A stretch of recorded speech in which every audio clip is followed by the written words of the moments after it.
हातकणंगले तालुक्यातील हुपरी शहरात कोट्यवधीची विकास कामं मंजूर आहेत।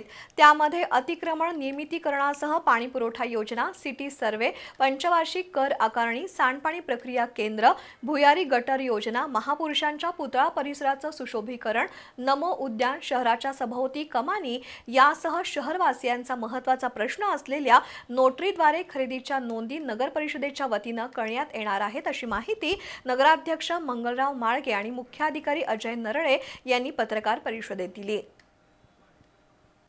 हातकणंगले तालुक्यातील हुपरी इथं नगर परिषदेच्या वतीनं शहरासाठी गेल्या 6 महिन्यात मंजूर झालेल्या विकास कामाची माहिती देण्यासाठी नगराध्यक्ष मंगलराव माळगे आणि मुख्याधिकारी अजय नरळे यांनी पत्रकार परिषद घेतली।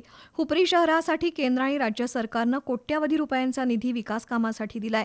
शहरासाठी महाराष्ट्र सुवर्ण जयंती नगरोत्थान महाअभियानांतर्गत पाणीपुरवठा योजनेसाठी 46 कोटी 90 लाख रुपयांचा निधी मंजूर होऊन पाणीपुरवठा योजनेचं काम 50% पूर्ण झालंय, तर उर्वरित मंजूर आराखडा, तांत्रिक मान्यता, निविदा अटीची कामं लवकरच पूर्ण होऊन शहरवासियांना नियमित आणि भरपूर पाणी मिळणार आहे।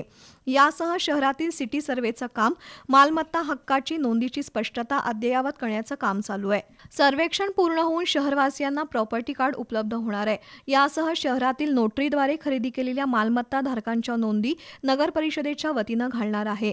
भुयारी गटार योजना, सांडपाणी प्रक्रिया प्रकल्प अशी अनेक महत्त्वपूर्ण विकास कामं प्रगतीपथावर असून त्यामुळे शहराच्या सौंदर्यात भर पडणार असल्याचं नगराध्यक्ष मंगलराव माळगे यांनी सांगितलं।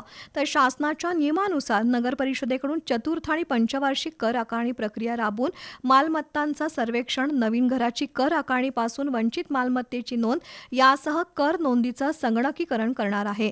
तसंच शासन निर्णयानुसार 2011 पूर्वीची निवासी पात्र अतिक्रमण नियमितकरण करण्याचं काम प्रगतीपथावर आहे, असं मुख्याधिकारी अजय नरळे म्हणाले।